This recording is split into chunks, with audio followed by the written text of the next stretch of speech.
اسرائیل اور ایران کے مقابلے میں پاکستان اور بھارت اس حوالے سے سمجھدار نکلے ہیں کہ انہوں نے حالیہ مختصر جنگ کے دوران ایک دوسرے کو مکمل طور پر تباہ کرنے کے لیے سویلین مقامات کو نشانہ بنانے سے گریز کیا تھا، جس کے نتیجے میں سویلین جانوں کا کم سے کم نقصان ہوا۔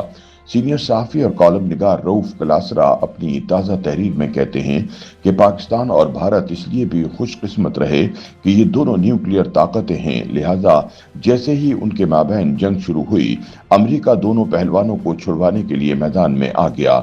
جنگ بندی کے بعد دونوں ملکوں کی قیادت اور عوام فتح کے نعرے مارنے لگے۔ دونوں دعوے کرتے ہیں کہ ہم جیت گئے اور ساتھ ایک دوسرے کے دعووں کو جھٹلاتے بھی رہتے ہیں اور یوں خوش رہتے ہیں۔ تاہم ایران اور اسرائیل کے کیس میں فوری سیز فائر کی صورت بنتی نظر نہیں آ رہی۔ جن طاقتوں نے سیز فائر کرانا ہے یا کرا سکتے ہیں، وہ سب اسرائیل کے ساتھ کھڑے ہیں۔ ایران کو بھی ان پر اعتماد نہیں اور ان سب کو اسرائیل کا حامی اور حملوں کا ذمہ دار سمجھا جاتا ہے۔ امریکہ جب پاکستان اور بھارت کے مابین مصالحت کی کوشش کرتا ہے تو دونوں ملکوں کو لگتا ہے کہ وہ اس جنگ میں نیوٹرل ہے اور وہ دونوں ملکوں اور عوام کا بھلا چاہتا ہے، لہٰذا امریکہ ہو یا سعودی عرب، ان کی بات میں وزن ہوتا ہے اور دونوں ملک انہیں سنتے اور مانتے ہیں۔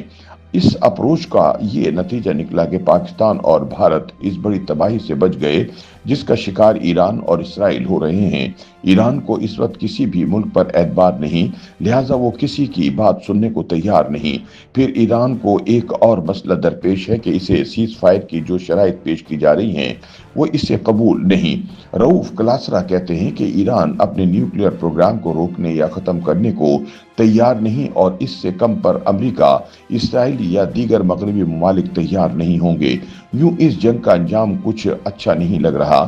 اب تک کے سرکاری اعداد و شمار کے مطابق ایران اور اسرائیل میں درجنوں سویلین ہلاکتیں ہو چکی ہیں۔ ایک ایسے وقت میں کہ جب ایران اور اسرائیل ایک دوسرے کو مکمل طور پر تباہ کرنے پر تلے ہوئے ہیں، ہمیں احساس ہوتا ہے کہ بھارت اور پاکستان سمجھدار ممالک ہیں جو اس حد تک نہیں گئے کہ ایک دوسرے کے سویلینز پر اتنی وحشیانہ بمباری کریں جیسی ہمیں مشرق وسطیٰ میں ہوتی نظر آ رہی ہے۔ سینئر صحافی کا کہنا ہے کہ حماس کی اسرائیل میں چھاپہ مار کارروائی سے شروع ہونے والی جنگ پھیلی تو پہلے اسرائیل نے حماس کی قیادت کو ختم کیا، پھر رخ لبنان میں حزب اللہ کی طرف ہوا اور شام میں بشار الاسد رجیم کا بھی خاتمہ کیا گیا۔ اب ایران اور اسرائیل جو برسوں سے دور دور سے لڑ رہے تھے، براہ راست ایک دوسرے کے خلاف جنگ لڑ رہے ہیں۔ پراکسی جنگیں غزہ، اسرائیل اور ایران کے لوگوں کے لیے تباہی لائی ہیں اور عام شہری ہر جگہ اس کی قیمت اپنے لہو سے ادا کر رہے ہیں۔ سویلین بیچارے اپنے کنبوں کے ساتھ سکون سے رہنا چاہتے ہیں، لیکن حکمرانوں کی خواہشات اور دشمنیاں انہیں سکون سے رہنے نہیں دیتی اور ہر جگہ ہمیں تباہی نظر آتی ہے۔ اس لیے جب میں پاکستان اور بھارت کو دیکھتا ہوں تو مجھے سکون ملتا ہے کہ دونوں ملکوں نے وہ روٹ نہیں لیا جو اس وقت اسرائیل اور ایران لیے ہوئے ہیں۔ رؤف کلاسرا کے مطابق پاک انڈیا جنگوں کی یہ خوبی رہی ہے کہ یہ طویل نہیں تھی۔ 3-4 دن دونوں ممالک لڑے اور پھر صلح کر لی۔ اس طرح دونوں ملکوں نے عام شہریوں کو جنگ کی تباہی سے دور رکھا۔ جتنی بھی جنگیں پاکستان اور بھارت میں ہوئی ہیں، ان میں عام شہریوں کی اموات بہت کم ہوئی ہیں۔ دونوں ملکوں کی فوجیں ہی لڑی ہیں، چاہے جنگ کا نتیجہ کچھ بھی نکلا ہو۔ اس لیے دونوں ملکوں میں ایک دوسرے سے انتقام یا بدلہ لینے کا جنون بہت کم رہا ہے۔ اگر دیکھا جائے تو دونوں ملکوں کے پاس اتنا خوفناک اسلحہ ہے کہ ایک دوسرے کو چھوڑیں پوری دنیا کو 7 مرتبہ تباہ کر سکتے ہیں۔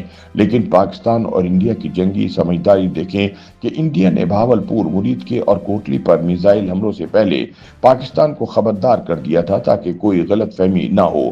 بھارت نے بتا دیا تھا کہ وہ فوجی ٹارگٹس پر حملہ نہیں کرے گا۔ یہ ایک الگ بات ہے کہ پاکستان نے فوری طور پر بھارت کی وہ غلط فہمی ان کے 6 طیارے گرا کر دور کر دی۔ اگر آپ کو بھارتی وزیر اعظم مودی کی تقریر یاد ہو تو وہ اسی بات پر حیرت کا اظہار کر رہے تھے۔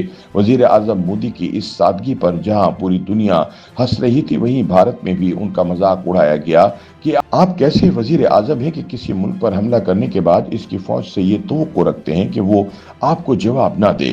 اگرچہ بھارت نے سیز فائر میں امریکہ کا کردار ماننے سے انکار کیا اور کہا کہ یہ پاکستان اور بھارت نے خود ایک دوسرے سے بات چیت کے ذریعے کیا تھا، مگر سوال یہ ہے کہ اگر سیز فائر دونوں ملکوں نے خود کیا تھا تو ہزاروں میل دور بیٹھے ٹرمپ کو خواب آیا تھا کہ انہوں نے فوراً ٹویٹ کر کے اس کا کریڈٹ لے لیا۔